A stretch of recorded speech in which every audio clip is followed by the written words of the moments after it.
Today we are talking with the one, the only EA Koetting. What's up, man?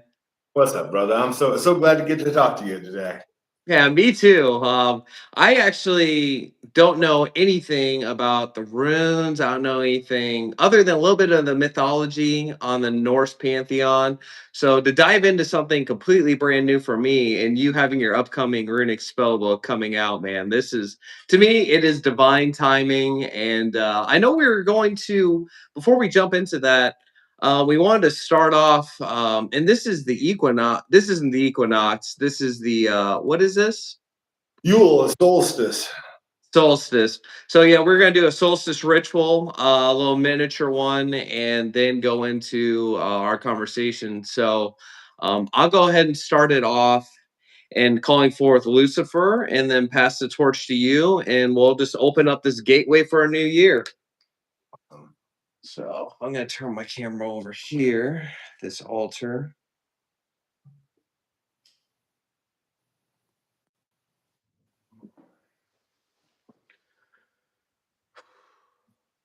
Lucifer, the bringer of light, and the way to lead us towards the path forward for our betterment, not only in our lives, but to be able to radiate that light into others. During this time, while it is the darkest outside, may your light come forth to us and guide us so that our next year we'll have so much clarity and consciousness and knowing not only ourselves and what we want to reflect out to the world, but those who dampen, those who make us not shine as bright, bringing their muck into our lives, that we will able to be released from the chains that bind us and open up our eyes with your eyes. For all those who want to be able to walk deeper with Lucifer, just draw out a sigil, gaze into it, and place your whole heart and intent and what you want to have a greater clarity with. And if there is no intent other than just to bring clarity, that's fine too. May we hold on to these till the time to burn them and walk with you in a greater enlightenment. Thank you, thank you, thank you.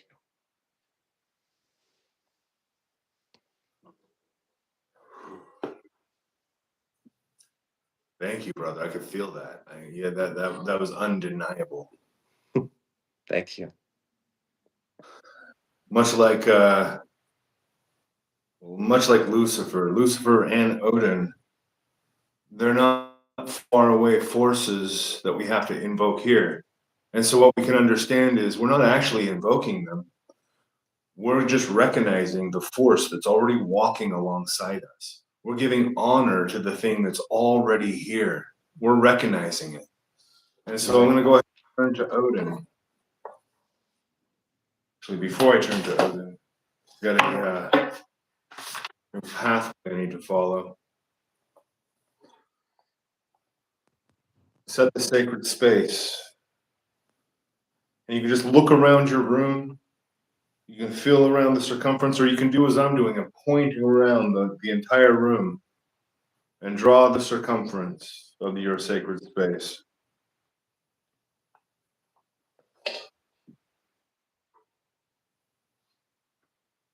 Odin, Allfather, Heimdall, and Loki, come forth. By fire, we call you. By water,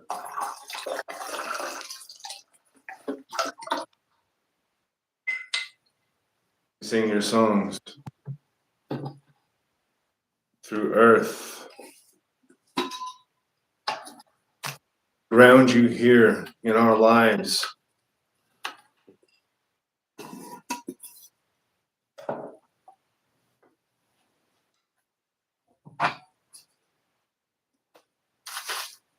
Through air,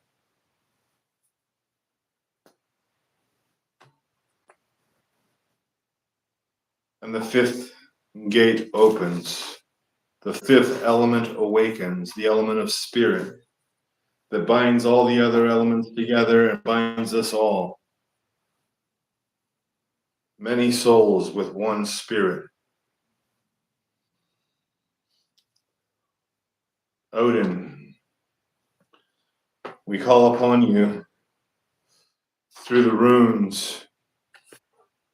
Ansus, Isa, Anauthes.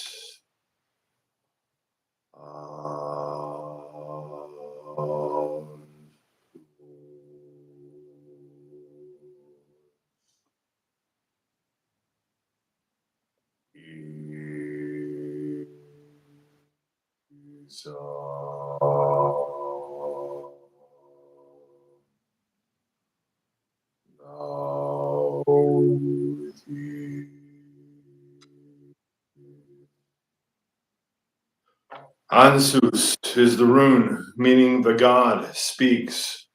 Isa is in winter's stillness. Nauth is through sacrifice and necessity. The god speaks in winter's stillness through sacrifice and necessity. All the spirits rise, not when we want them, but when we need them.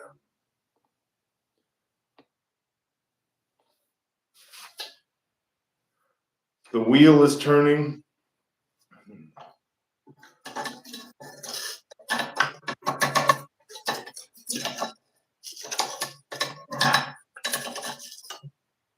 A new season embraces us. A new year stands ahead of us. And the wheel will always turn. That we can guarantee. Everything will always change. The wheel continues to turn. And through our magic, let's not try to keep the wheel from turning, but let's harmonize with the flow of nature, so that as the wheel turns, we may better know our next steps. All of these powers are brought forth into the fullest activity through sacrifice. And the only sacrifice that matters is your own sacrifice, the sacrifice of self. Every single one of us, whether you are intentionally engaging in this ritual or not, every single one of us has sacrificed so much just to be sitting here right now. Think about what you have sacrificed. The things you've let go, the things you've had to let go, and the things that have been taken from you. Understand that these were not accidents. These were sacrifices. Sacrifices that you have made for your ascent. Take a moment in silence to honor all of the sacrifices that we've all made.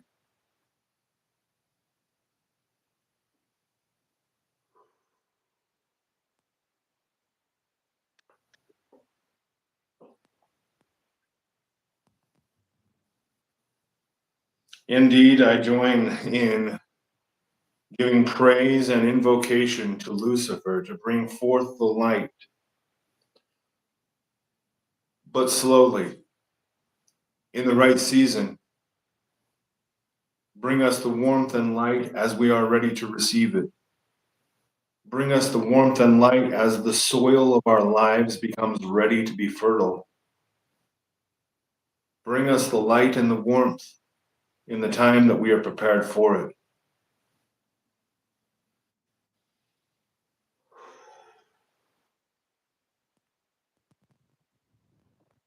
Awaken us to the runes, and awaken the runes to us. The runes are not just a language. No, Odin, you know better than any other. The runes are the very pulse of the universe. Odin, we ask that you pull us deeper into the runes and that you teach us their hidden secrets. And lastly, through Loki, we honor the hidden fire that burns inside of every one of us, no matter how cold the winter gets, no matter how dark the darkness becomes, there is that secret fire within each and every one of us, and we ask Loki to keep that fire kindled through the coldest winter and through the darkest night. All these things we ask and we command. So it is done. So it is done. Thank you, brother. Thank you. Thank you. That was, it feels like the perfect way to start off a podcast about the runes, calling them forth. Like, I really felt that whirlwind temple with different gods, and then some of your incantations to the runes sound like these blow horns in the dark parts of the temple where you don't know they were coming from. It was a very that was awesome. That was awesome. No, that is, I love it. I love that you put it that way. And yeah, the runes, man, they're so well. Let's talk about two aspects of this, if you don't mind. Is the first aspect is the runes themselves. It's not just a language. It is a each rune is a portal of power, and it's not of this world. That's the clearest way I can say it. It's not of this world. It's a system of language that just connecting with it enlightens you to the nature of reality. Just by connecting, just by gazing at the runes, just by singing their songs, by chanting them, by meditating on them, they start to come alive and speak to you in a way that no other language does. And so the first part of this conversation, and I'll see that we'll kind of toggle between these, is the runes themselves. The second part are the gods, the ancient Norse gods, and they're almost separate because Odin received the runes. Let me back up and just start from the beginning. So, do you mind if I just lay out how everything was created from the very beginning? All right. Yeah, it's great. So in the beginning, there was nothing but the worlds of absolute hot and absolute cold, the worlds of fire and ice, and these were suspended in Ginnungagap, in darkness, in the abyss, and the frost that was coming off of the ice world just wafted out into the darkness, and the heat coming off of the fire world wafted out, and they started melting the ice and forming these little drops that would become drops of water and collect and then freeze again. And then more drops would collect and then freeze again. And so in the middle of the abyss, there started to form a giant inside of this ice. And the only thing that existed beyond these two worlds of absolute hot and absolute cold was the cow Adombla.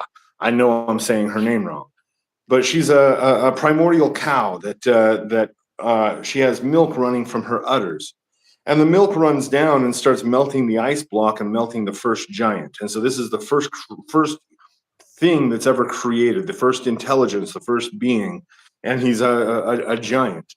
And so out of this, as the ice is melting, there's all kinds of weird shit. There's different giants that are being born in his armpits, and they're mating and having other giants. There's entire giant colonies that are developing off of the body of this primordial giant, and a couple of those become. And some of them go over to the worlds of ice and fire if they break free from the ice, the main giant, they'll go over to whatever world of those two worlds they wanted to go. Whereas that's where we get frost giants and fire giants from. They migrated to those from the original giant. But anyways, out of this gets born the first man and first woman, the first god and the first goddess. They have children. Amongst their children, they have three children, three boys, one of them being Odin. The other two, interestingly, Vili and they don't get talked about too much in the mythologies. They're almost forgotten about. Odin's the one that really steps forward. They get together and they go kill the giant Ymir, their father, and they use his body to fashion the world. And they fashion all the 9 worlds out of the different parts of the body of this giant. And so we're living upon the bodies of giants. It's the very flesh of this earth is the flesh of the giant. And then created us. Now, and created us, though all the worlds are going, they're having different wars and different stuff. Life is kind of going on. But Odin keeps thinking about things, and he goes, we were able to beat the giants. We were able to create creation, but it's all going to end. This is all going to get destroyed. He starts just getting that nagging thing. This is all going to get destroyed. And I've got to find a way to keep it all from getting destroyed. So he goes to a well where there's a giant's head floating in this well that's still alive. And the giant's head says, you've got to give an offering to drink of this well. But once you drink of this well, you'll know everything in existence. So he plucks his eye out, throws it into the well, and the giant says, yeah, go ahead and drink. So he drinks of the well, and he indeed knows everything in existence. He knows enough that he foresees the end of all things. He sees exactly how every bit of it's going to happen. He also sees he can't do anything about it. And so, and this is the oldest tale that's told in every story of seeing the future and realizing you can't do anything about it. And so Odin, the greatest of the gods, is cursed with this same curse of seeing the future and knowing he can't do a thing about it. And so he goes, I need knowledge that's not of this world, knowledge that's even deeper than the abyss. So he hangs himself on the tree, takes his own magical spear, stabs himself in the side, and dies. Sacrifices himself to himself, and hangs there for 9 days. Among those 9 days, he goes and travels all the 9 worlds, and then goes beyond the 9 worlds. Where he goes, nobody knows. He never talks about what he experienced, other than he came out, and coming after 9 days, comes back to life. I guess pulls his spear out of his side, throws it to the ground, gets himself up, and he goes, I know the knowledge of the runes. He goes, I have something I didn't have before. I have the knowledge of the runes now. He says, with these runes, I can cast thorns out onto the paths of my enemies, and they will have to step on those thorns. Or if there's thorns on my path, I know other runes to collect them. And so he starts going through, and he actually goes through each rune and how to use it, and how the supernatural powers that it has. And he sees through the runes that he still can't save everything from being destroyed. This is the nature of the cyclical return. You can't stop it. But he sees he can plant a seed for everything to be recreated as soon as it's destroyed. And so it creates this loop that wouldn't be there, because otherwise everything would just end and it would be a dead-end cliff. But he sees this genius way of embedding into the workings of all of these things that there can be a resurrection of the perfect one, Balder, who then creates the perfect new world again. And so the loop just loops back around. So that's how the runes were gathered. That's why I say they're not of this world, and they're not. But knowing their powers, knowing each rune, what it means, getting a connection with it where you sing it and you speak it, and it starts to tell you what its powers are and what it can do. They're allies that are always with you. And you can even ask the runes, be like, which rune should I use in this situation, like I did this morning to create the runes for this spell? What runes should I use? Oh, I should use Ansus, Isa, and Nauthiz, because those are the runes that they told me themselves that wanted to be used for this. And then you can cast them no matter where you're at.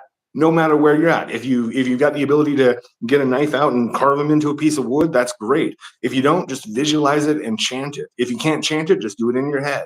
Like, there are many levels of activating the runes, and it is ridiculously powerful. And not only powerful in getting things done, but also deep. That each of them, sure,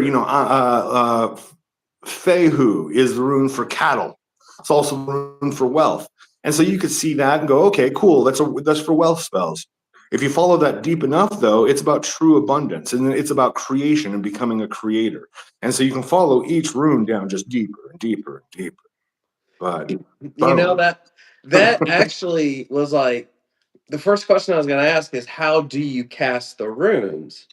And then you just kind of showed where they came from, and it almost seems like it's not just an elemental; it goes beyond the elemental. It's the foundational principles of how the elemental works broken down, and it almost seems like a coded something you put in a document, make a web page or whatever. It's like a code that then you can transcribe your reality by understanding it. And um, now, like when it comes to like casting and stuff, is it about the visualization where you can see it, you can speak it the way it is, and then doing that in a moment, or maybe getting to know the rune and do that every morning and night, the same rune for a month? Oh, What's the best great, ways of working like that? spectacular question, man, massive. Just real quick from the chat because Yeah, Zerathina, dude. hello. Knox asks, is the book coming? And the book is coming out for not 4th of July, dang, New Year's Eve. I was thinking fireworks. New Year's Eve for you're gonna pick this up at bulk.co at bulk.co/rune magic or becomeliving.god.com/rune magic. And Zerathina says like a cash cow. I had never thought of that connection with cash cow. That's but Knox asks, is the Rune book coming out with a video course on bulk? Yes, it is. I have put together a full video course. I'm kind of chuckling about it because it's the most intimate video course that I've done. And here's why I say that. Because in my past, I've used a lot of scripts that I've had like either on a teleprompter, or I've got notes that I'm reading, like bullet points. I'm going to make sure I address this point and this point and this point. And with this, I didn't really do that. I laid my runes out. I'm like, let's talk about runes. Let me teach you how to read them as if you're sitting here in the temple with me. I take you into my backyard and I'm like, here's how we're going to, I go out and grab a stick and I'm like, here, we're going to engrave a rune onto this stick right now. And so I just like take you into my rune magic. And then I did a 24-hour rune retreat, I guess, where I shut my phone off on airplane mode so I could only use it for filming. And I went up to the mountains. And the whole idea was to create a to have a rune experience. I'm going to go up to the mountains. I wanted to go fish. And so I just go up there. I got some, fishing equipment. And I'm like, I don't really have a plan, but for 24 hours, I'm not going to connect with the outside world. I'm not going to listen to music. I'm just going to think about runes and fishing and bringing the audience along with me through the video. So I get there. As I'm driving in, all of a sudden this weird storm hits that shouldn't have hit, because I looked it up before I planned this. I'm planning it for like the clear weekend. It's supposed to be great. All of a sudden the storm hit. And so as I'm driving up this mountain, I drive into the clouds. And so I'm driving into fog. And so to get to the lake I'm going to, I'm driving barely fast at all. I got my flashers flashing in my car, and I'm just driving through like a pillow of fog. Finally get to the lake, get to a camp spot, just find the perfect camp spot. I didn't have anything reserved. I'm not a reserving camp spots kind of guy. I just go find whatever's there, and the perfect spot's open, but it's starting to trickle down a little bit with rain. And so I pull in, and the camp manager comes over, this old dude, and he's all, hey, you're going to want to get your tent set up and stay in it for the rest of the day. And I was like, that ain't going to work for me, dude. I got stuff to do. I got fish to catch. I got rune magic to do. And he's all, well, I'm just telling you. He goes, I've been working up here for 20 years, son, and this storm ain't going away all weekend. And I was like, oh, son of a bitch. So I set up my tent, set up all my stuff, and I'm like, you know what? It's just trickling rain. I got a cowboy hat to keep the rain off of my head, so I throw that on, and I just go hiking up the mountain. And it hit me. I pulled the camera. I pulled my phone out. I'm all, just flip the camera on and start talking to the audience. Where I'm like, I think this is a perfect example of a test. Like this is an opportunity to see what we can do. So we're going to use the Sowilo rune, the rune for the sun, and we're going to invoke the sun and bring the sunlight up. We're going to bring the sun out through all these clouds. So I just go grab a piece of bark and get my little pocket knife out and start sketching into it. And I take some grass, because one of the steps is if you're going to do a full rune working is to color the runes. So I take some grass and I just color it green, because that's the only color I freaking had available to me. So color the grass green, or color it green with grass. Spit on it as an offering, or smear my saliva in there, so it really gets into the impression of the rune. And the whole time, of course, I'm visualizing sunlight. I'm seeing a great as I'm doing this, I've got my phone set up on a little tripod. As I'm doing this, I didn't see this until I watched the footage later on. The sky starts getting clear right behind me, and it goes from clouds to just blue all behind me. It was nuts. I'm like, wow, this is really cool, guys. I think the sun's starting to come out. I put that in my pocket, throw my hat back on, go back down to my campsite. By the time I get down there, perfectly clear sky. Perfectly clear sky. The camp manager's all, well, I've never seen anything like this. And I'm like, well, that's because it's magic, man.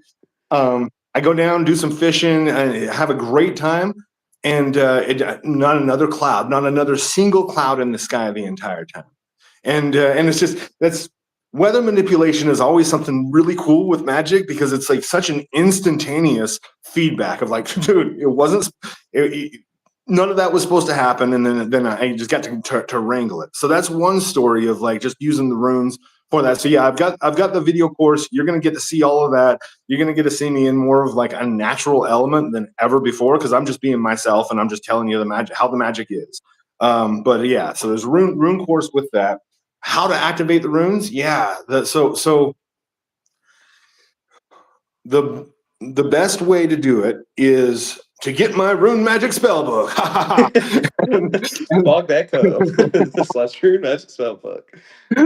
But in here I do have a full concordance of the runes here. Let me see if I can just show that off real quick. Yeah, I've got a full concordance of the runes, so you can see what each rune looks like. You can see what, I've got descriptions, full detailed descriptions of what each rune means. And so what you're going to do, and they're in order, just like our alphabet's in order, it's in order. And it's in order from creation to rebirth. And so the order is very clear. It takes you through a timeline of the entire universe's life cycle through the runes. So start at the beginning and do 1 day per each rune. There are 18 runes, so it'll be an 18-day path working. So take that one rune and draw it out. It's best if you carve it. Like for this ritual today, let me show you the rune that I used, because I created a bind rune out of those 3 runes: Ansus, Isa, and Nauthiz. So I took those 3 runes and just figured out a way that I wanted to draw them together that made sense to me. And so we've got Isa, that's just a straight line. Ansus, that almost looks like an F there. And then Nauthiz, that with a cross line over it. So, but instead of just using it on paper, though, I specifically engraved it onto a piece of wood, because wood is living; it's a living substance. But also the engraving, I talk a lot about this in the book because it is important. You're not just drawing it; you are violently carving your will into the world. And as you're doing that, think about that when you're drawing a sigil, the energy leaving your fingers. Multiply that by however much aggression goes into carving it, and getting lines and scratch. That is so much energy that you're pushing into that rune. And so engrave the runes if you're able to, but that's how I would start it at the beginning of the day. Engrave the rune in something. Just go grab a piece of bark off a tree, engrave the rune into it, color it. Red is the best color, and then throw it in your pocket. And then through the day, just pick it up and give the sound of the rune. Each rune has its own sound, just like our alphabet has a visual element and an audible element. So does theirs. So give the sound of the rune, and with that, play with it. So for instance, let's go back to Fehu, the cattle wealth rune. So you could do like a Fehu with that if you want to. But as I've played with it, I've landed with the sound for it is more of a, and just the sound F. And what that brings me to is sounds like melting ice, like the original ice melting around the original giant. Like it sounds like the hot milk coming out of the udders into the frozen space and sizzling. So as you play with each of the runes through the day, as you're driving, shut the music off and just sit there and just sing the rune. See how it wants to be done. Find fun ways. You're going to find that certain ways of saying it lights you on fire. It makes you sparkle. Land on it. Repeat it. Play with the rune through the day.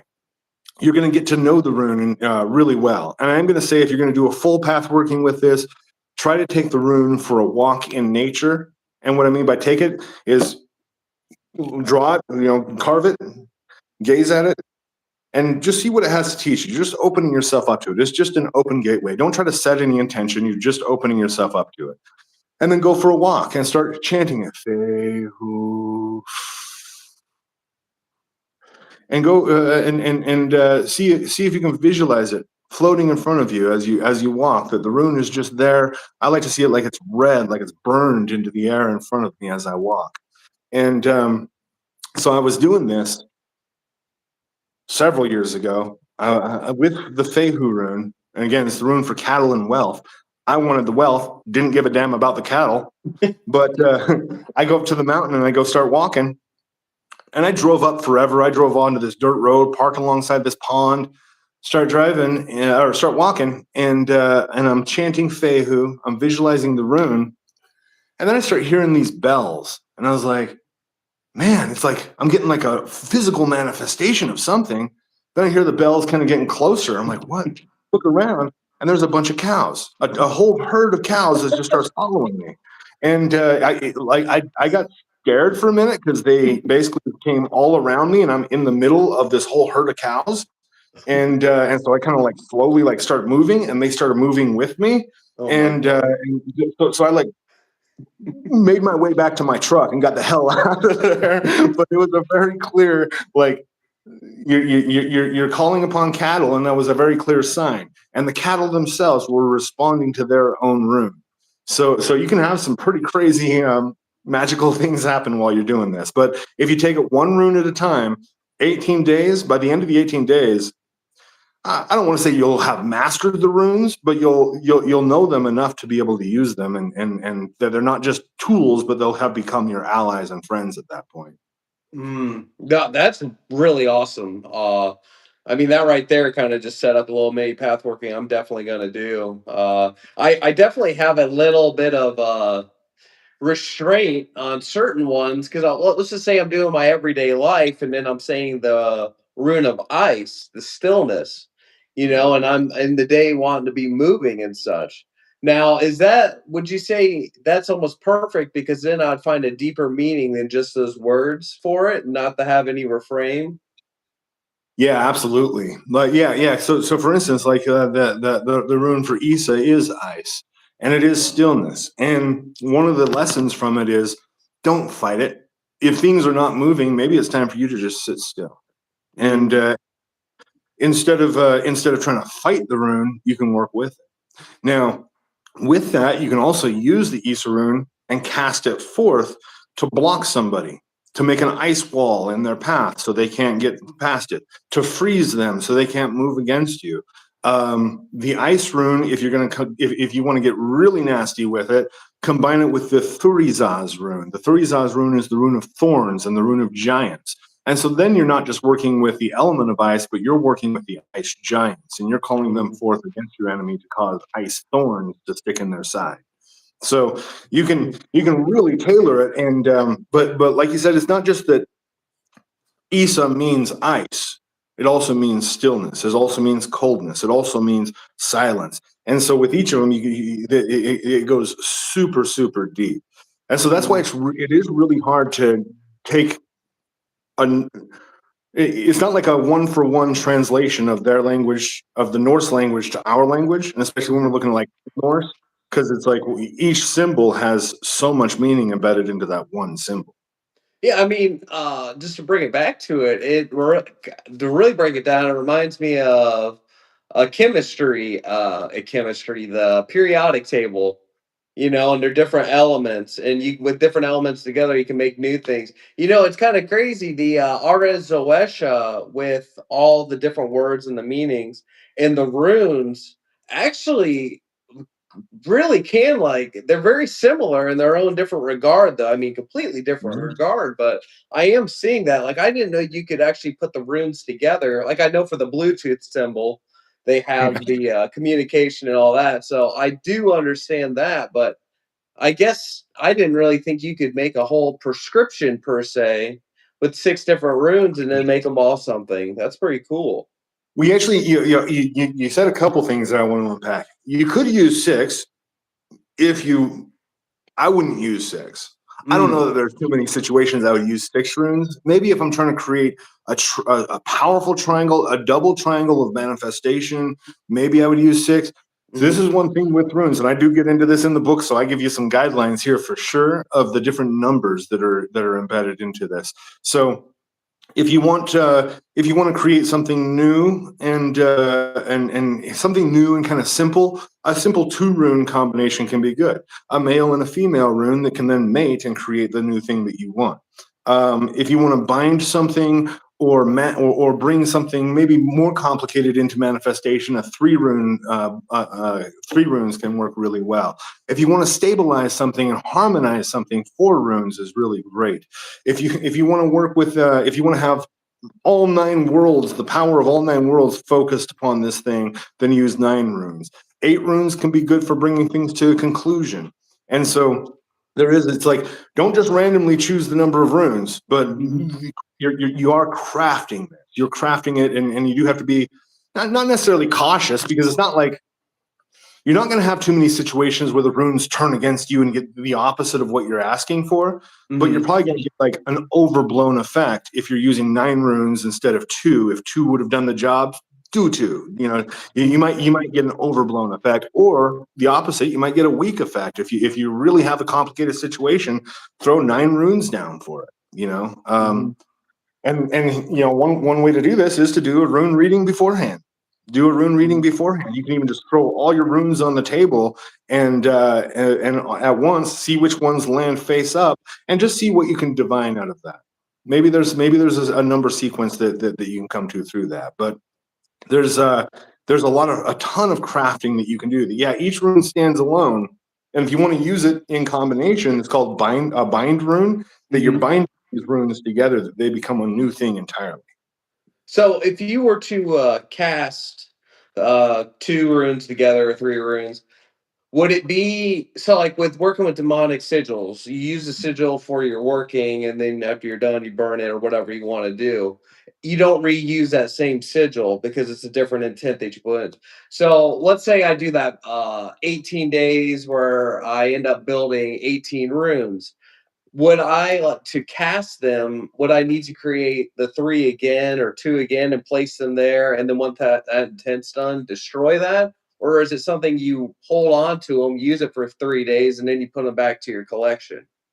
Oh, great question. Oh, dude, spectacular question. All right, so you're usually gonna, if you're gonna go balls to the wall with this art, which you should, get your own set that's inscribed into metal, or I'm sorry, into stone or into bone. Stone and bone are the best for like permanent sets, and that's kind of your permanent set. You'll use that for your divinations, and you can use that for your rune casting as well. So sometimes, yeah, I'll pull 3 runes out of the bag and go set them on my altar, throw a little meat on top of them as an offering, visualize what I want, call forth whatever gods that I want to work with, or just chant the runes, just sing the songs that each rune has, and then leave them there. Usually if I do that, I'll leave them there for a few days, come back to it every day, maybe come back to it at morning and night if it's something I'm really working on, and usually do a few day process with that. So that's one way that you can do it. And then, yeah, so if I'm doing that with any kind of like baneful working or even a protection against baneful, I will wash the runes before I put them back with the rest. So I'll just run it under cold water. The best would be to go to a river and hold them under the river, because that's the best running water you can get. But just turning your tap on works just as well. So I'll just run them under there until they feel clear, maybe rub them a little bit to loosen up the energy, and then throw them back in there in the bag. If I feel like I've scrubbed the energy too clear, then maybe I'll reconsecrate it, just gazing at it, just like a sigil, just awaken it like a sigil. So that's one way that you can use the runes, is pulling them out of your bag and using them in that way. But maybe I would say a better way, maybe, I don't know about better, an alternate way that I tend to use more is to bind those runes together and inscribe them onto a piece of wood. Now I'm going to use this used it for today's ritual, and then on Wednesday for our Odyssey group, I'm going to do a Yule ritual there as well. And it'll basically be a longer version of what I've done today. And I'm going to use this as well. Now, after it's over, there is one final law of how to work runes, and that is concealment. And so if that concealment can be, you wash the runes and put it back in the bag and that they're concealed. Or what I'm going to do is I'm going to take this and either burn it or bury it somewhere. And that is concealing it. And the concealing is out of sight, out of mind. That is the set it and forget it part of it. You're getting it. The spell is cast. You don't need to do anything else with it. I've actually found a couple times where I've had runes that I've been carrying around, and I've been like, "When's that money going to come?" And then I go, "Oh, I'm supposed to bury it," and I go bury it, and then I get the phone call or the thing comes through. So that is an essential part of it. And that is, I think, with any kind of magic, that distancing yourself from it, forgetting about it, getting on with life. So Yeah, no, I love that a lot. Let's read the chat real quick here, and then I'll keep going. Thank you all for being here, and definitely bog/co/Rune Magic Spellbook. Check it out. See what's the best? This is from Tharvion. I hope I said your name right. What's the best and easiest way to perform a protection spell with the runes, and what runes are best to use? awesome. All right. So I'm going to keep this simple. So you don't have to do any crafting. You don't have to do anything at all, really. All right. So let me actually draw this rune out for you. So most of us in the Western world have seen the peace symbol. Well, the peace symbol is a rune that originally was a protection rune that calls forth the Valkyrie. The Valkyrie are female guardian warrior spirits. They come forth like guardian angels with wings and swords and shields, and they come forth and destroy your enemies or heal you or protect you from battle. Or if you've been fallen in battle, they can lift you up and take you into your next whatever your next adventure is. So that rune is this here. It is the Algiz rune. Algiz. And Algiz is also associated with elk. And so you can see that like an elk's antlers protecting. Interestingly, an elk's antlers are not used for offense. They're not going around hunting their prey because they're vegetarians, but it is used for defense. And so that is a perfect defensive rune. So you can just draw that, or even better is carve that into some wood. And you can I said earlier that I'll spit on it and smear my spit in, and to a lot of, I don't know, I think mainly Americans get weirded out by that they're like, "Oh yeah, that's weird. Your spit's like gross, whatever." No, that's your life fluid. And like the Norse would do this thing where they'd pass a bowl around and everybody would spit into the bowl, and then they would wash themselves from that bowl or whatever.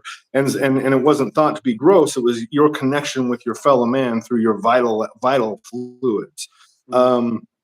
And so with that, it is an offering to the gods that you can give. It's to spit on your rune. Spitting on your runes is not a disrespectful thing. We got that kind of bound into our thought that spitting on something is disrespectful, which I guess it can be. But in this occasion, I would go ahead and spit on it. Give a bit of your saliva for an offering. You can prick yourself and give a little blood offering if you want to, but honestly, I feel like people do that too much for everything. Like save your blood for the special stuff. But yeah, but once again, one last time, that's the rune there. Just go ahead and draw that, carve it, and gaze into it, and you can chant the word Algiz.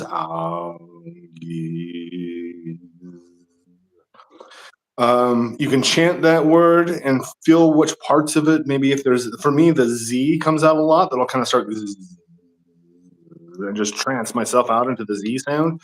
See if you can find part of the sound of the rune that you can trance with.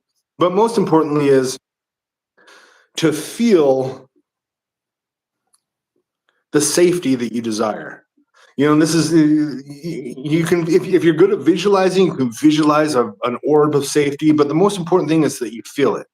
So whatever you're trying to make happen, Make it real for yourself right now while you're gazing at the rune, while you're doing the thing. And if you have something specific that you're trying to be protected from, visualize yourself in those circumstances. For sure. When I was in high school, I used runes a couple times to not get beat up by the bully in class in school, you know. So for sure, visualize yourself going into school. You walk right by the bully, and he doesn't even see you, or he sees you and he's afraid of you, or whatever it is. You know, if you're getting picked on at work, same thing. If you're getting whatever the situation you feel like you need to be protected from, actually visualize, project yourself into that future scenario where you encounter it and see it as being successful while you're gazing at that rune. And just hold that until you don't feel like you can hold it anymore, until it's out of you. And then I would, for protection, I would probably not bury the rune. I would conceal it. I would put it in a dresser drawer or up in your closet somewhere. Conceal it so you're not going to find it unless you really need to find it. Then you can go search it out and get it again. But I would keep that kind of in your personal effects, though, to allow the gateway of that rune to continue to activate and protect you. No, that sounds perfect. Another question. Gray Magic Dragon. What about rune talismans and amulets? Any experience in their creation, charging, or enchanting? Yeah, absolutely. I mean, an amulet's going to be the exact same kind of thing.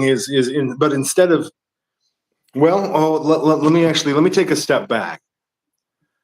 Okay, so at its most rudimentary level, you can just get a piece of metal and inscribe your rune into that. Give it an offering of your saliva or your blood, and of your blood. Don't go doing anything illegal. Just a prick of your blood on the rune. Do your thing. That the whole process that I just talked about is going to keep working for that. But there's a whole other thing that I wasn't aware of until we started working with Tallymancer. Tallymancer did all of our gatekeeper amulets, and so he's working with like liquid metal. And so when it's in its liquid form, he starts infusing it with the spirit. And so he's working on Azazels. He's doing a batch of Azazels. When he's working with the raw metal is when he starts infusing the spirit into it. He chooses the metals that he uses very specifically to conduct the energy, not just of a spirit, but of that specific spirit. So there's a craftsmanship within talismans and amulets that's there that you can get really in depth with. Because if you want to get really into it, don't just inscribe it onto metal, but adorn it with different stones that'll help carry that pathway of energy through, etc. All kinds of cool stuff you can do with amulets. Hell yeah. This one's definitely a radionic meteorologist question. So if it came to the ice rune or even the clear weather that you use on your walk, if you put that on the input and on the output of a radionics machine, could you then hypothetically ice a town or clear up the skies of that town just as long as that machine, whether it's a rune you got and activated or one from your rune bag, as long as that machine's on, that effect to take place?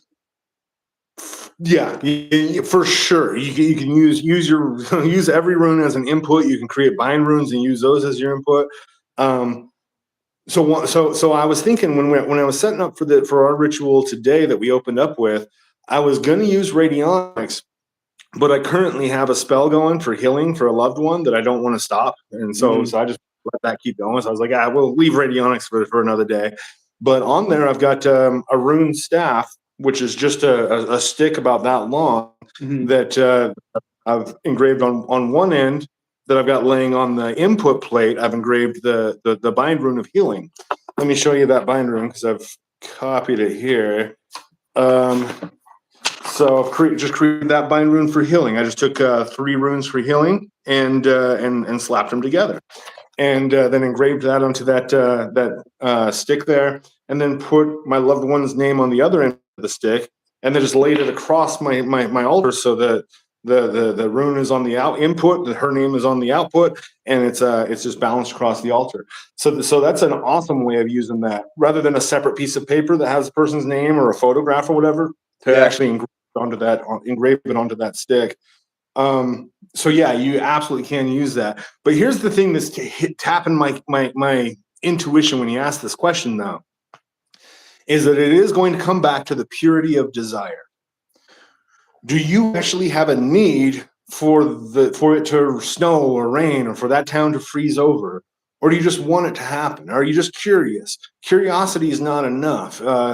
These powers respond to sacrifice and to need, to sacrifice and need.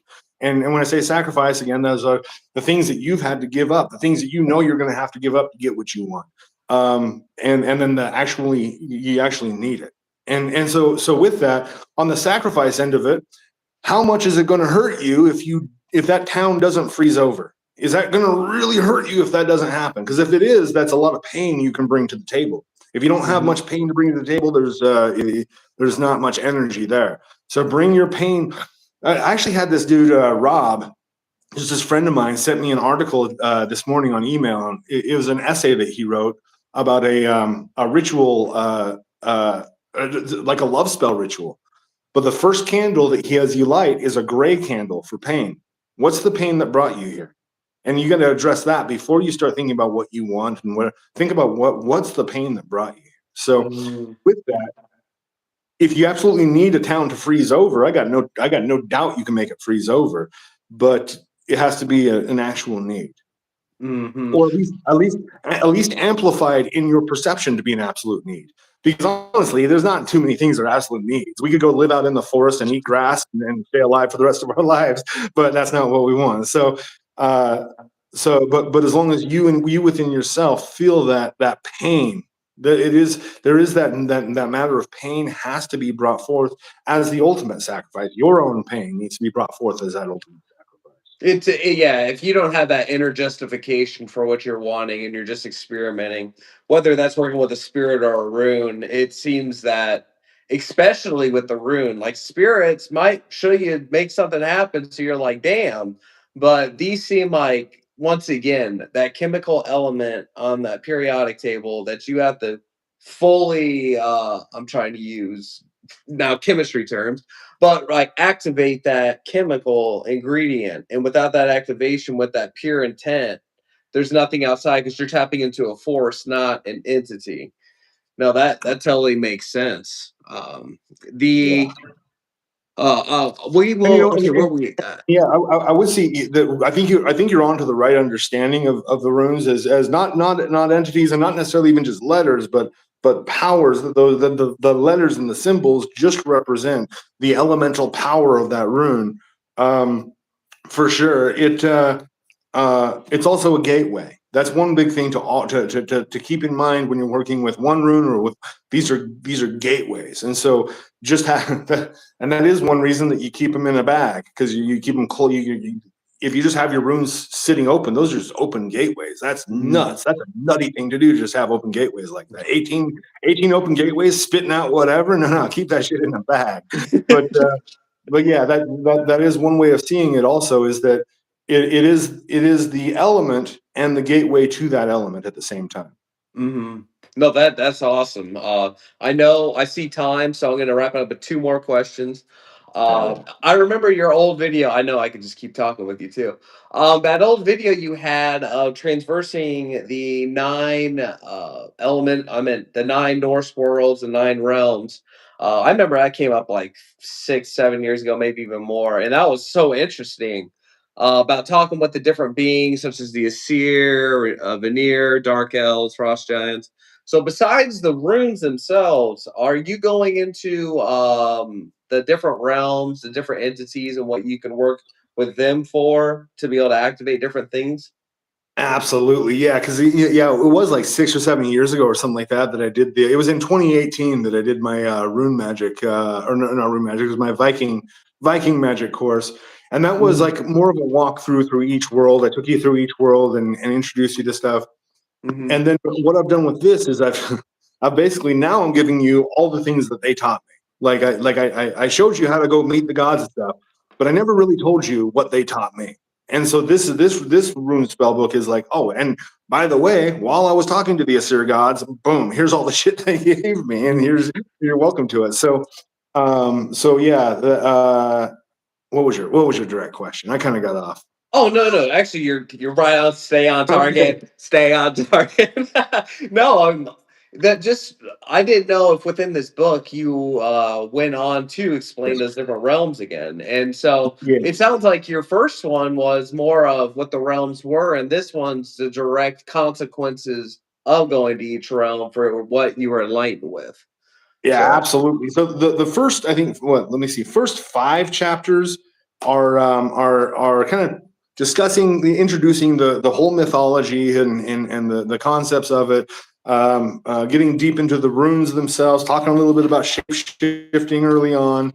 But then in chapter 7 is where I start getting into the different worlds, and so then that's where I go to the Magick of the Vanir. And so the Vanir gods are the gods of nature, and so with that, yeah, I introduce you to them. I give you some of their names and how to work with them. But then more importantly, I think I give you their teachings. So water scrying was one of the big things that I picked up from Freya specifically, was water scrying, and then how to scry into fire as well. That she really amplified my fire scrying massively. Um, a couple rune spells that I've used really successfully. The whisper beyond the veil that helps increase your ability to hear the other side and maybe even to receive a message. And so those are the runes Lagus, Pethro, and Ansus. And so you bind those 3 together, and or use them just, one rune, next rune, and that awakens your ability to hear. Path of the Seer awakens your ability to see. Um, the Well of the Deep voice goes kind of deeper than that, where it's not necessarily a message, but something deep, a deep understanding, like a soul searching that you need to receive. Uh, Revealing your animal form, your animal spirit, your fetch, and then entering into a trance rite. And so, yeah, I get into each of those. Like with each of the worlds, I try to give you all the spells that I've learned in that world and how to work them. And then also where it's important is in the world of the Asgard.